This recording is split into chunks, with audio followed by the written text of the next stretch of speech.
Welcome to another episode of One-on-One with the Fabric Blogger. Today we have with us the renowned, award-winning and immensely talented Mrs Rukkaya Muhammad, the creative director of Reedas.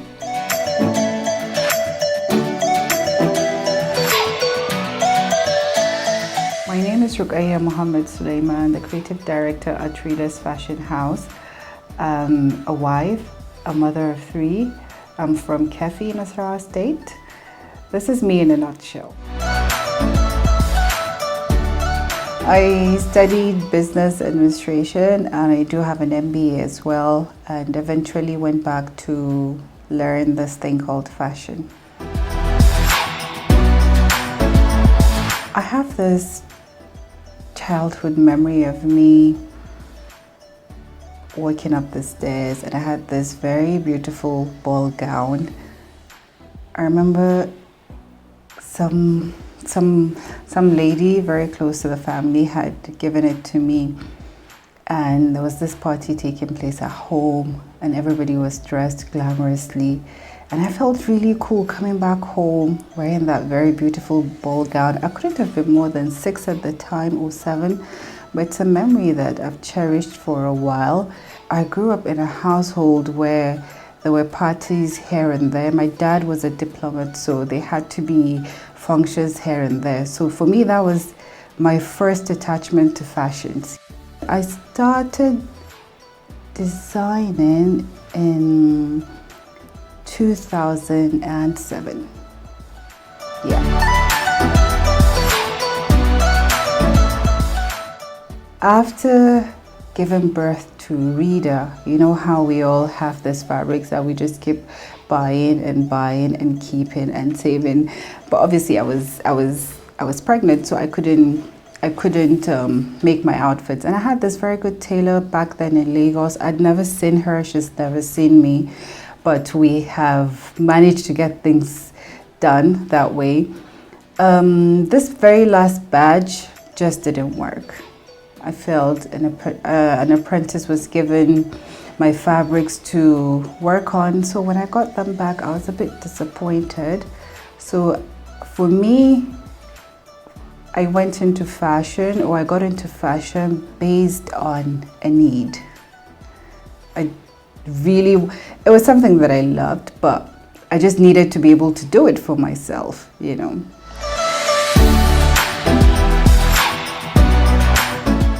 I like simplicity.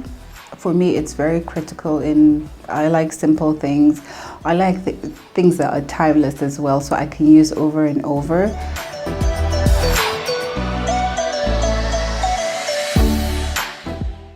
My favorite accessory would be,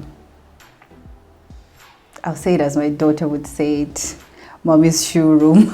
So yeah, I think I'm obsessed with shoes, but yeah. The ability to create something out of nothing, and first of all, you see it hanging, and then the owner comes in and she wears it, and you're like, oh my God, did we actually make this? And then the excitement in the face of the client or the owner, it's like you're reuniting two people together. I mean, it's just she owns the fabric. It depends, so whether bespoke or ready to wear. So if we're talking bespoke, she owns this fabric that she loves. So imagine at the end of the day being reunited with your fabric, and and the client is satisfied and happy. I think that's it.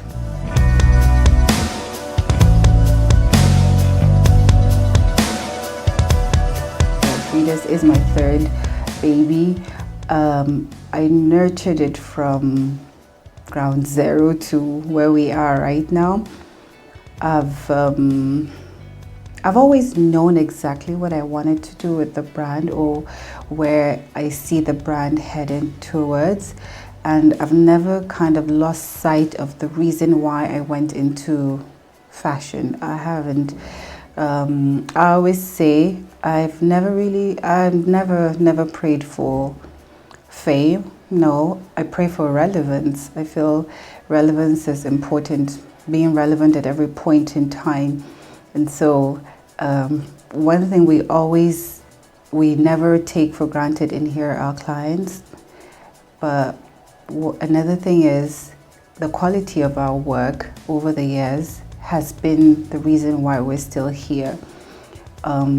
It's the foundation of this business. I like to tell my tailors, like, I would love to see the inside of that outfit should look as beautiful as the outside.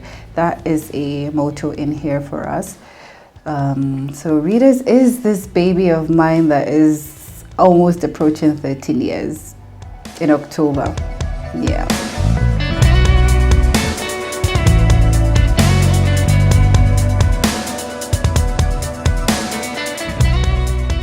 I'm quite grateful. You know, you find a lot of people complain about the staff, most especially tailors. But I could say that my tailors have been with me from the very beginning. So if we've been going on for 13 years, most of the tailors in here currently would have been with us for like 11. Yeah. So, you know, tailoring could be a headache, but I think once you have your footing and you understand the people you work with, it becomes a lot easier. So I learned this in the bank. I remember, you know, severally when we have meetings or trainings and whatnot, that work-life balance is very, very important. I don't think I'm still perfect yet because, you know, sometimes you have your moments and you just, yeah, but I learned that a long time ago that you have to give everybody their time. It's very important. Can I say I'm good at it? Perhaps not, but I try. I try because I'm a very serious-minded person. When I choose to achieve things, I go all out. It may take me a while, but I persevere. So trying to balance my home and work can be very difficult, but I've been doing it for 13 years. I remember my son came here about a month ago, and he said to me, "Mom, is this how you work in here?" I was like, "Oh, so every time I come back home, you just kind of think that I went to play. I'm just sitting looking all fabulous." And no, it's not like that. I work a lot. So a lot of the times I get to work looking all fabulous. By the time it's noon, the shoes off, the wristwatch off, you know, like maybe I would eventually, I would do, you know, people would see, but a lot of the times you don't really share, or people don't really see the real us when we get to work. All they see is when you're all glammed up. But yeah, I work a lot, and I try to balance yeah.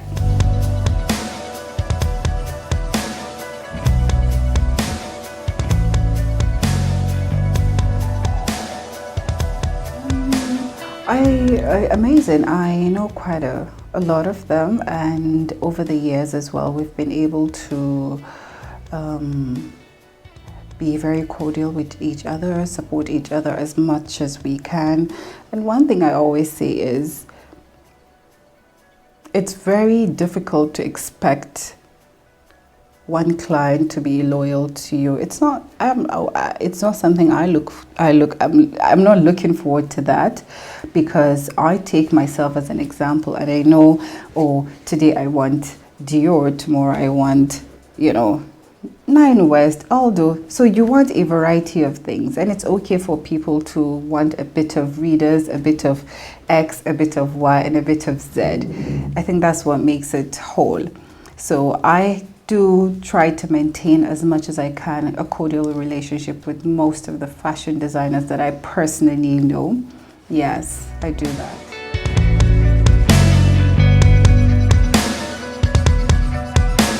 It would be nice to, I know everybody is trying to be there, you know, get to the top. I don't know where this top is, because I'm also still scratching the surface, but it would be nice for people to take things slowly, learn, make mistakes, listen. When you're being advised, try to be as original as possible.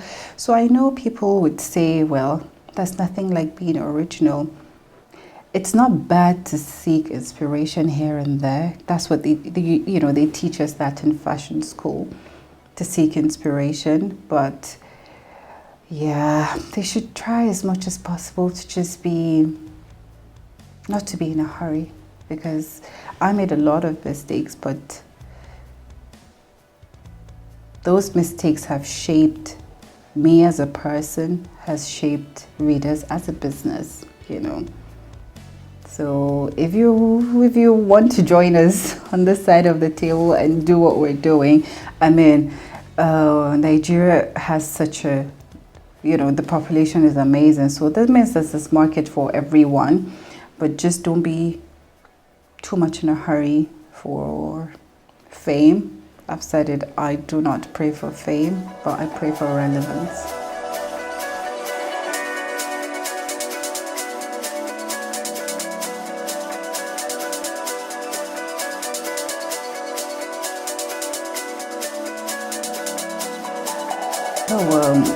I think week 1, 2, I was all excited. It was just that time that you've never had to spend with family, and all of that. But I think by the 3rd week, I had a little, not a break. I didn't break down, but I was a bit uneasy with myself. I didn't quite know what to do, because here I was in my head thinking, you've got such amazing people working for you, and this is week 3.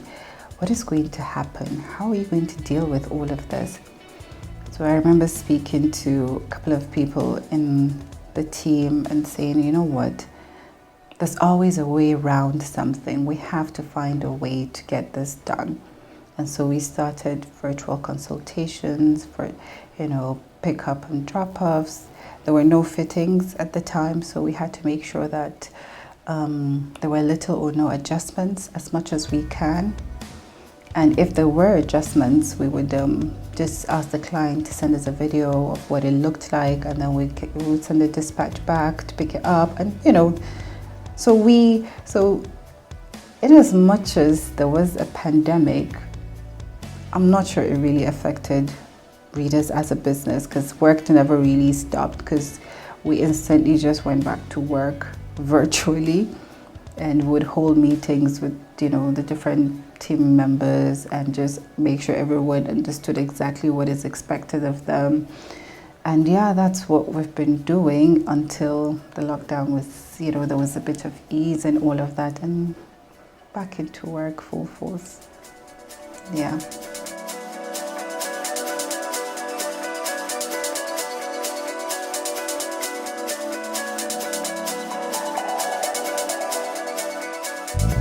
I mean, I'm 40.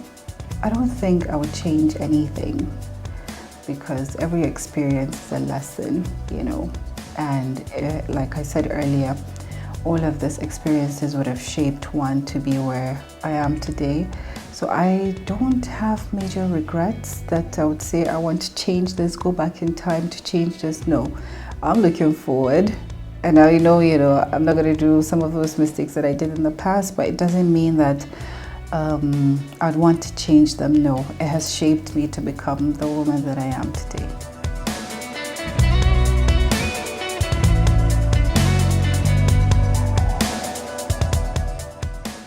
Fabric blogger, I think this is an amazing idea, and I know this is just the start. The future is going to be great for Fabric Blogger. I have so much confidence in this idea of yours, yes, and we'll be here to support as much as we can.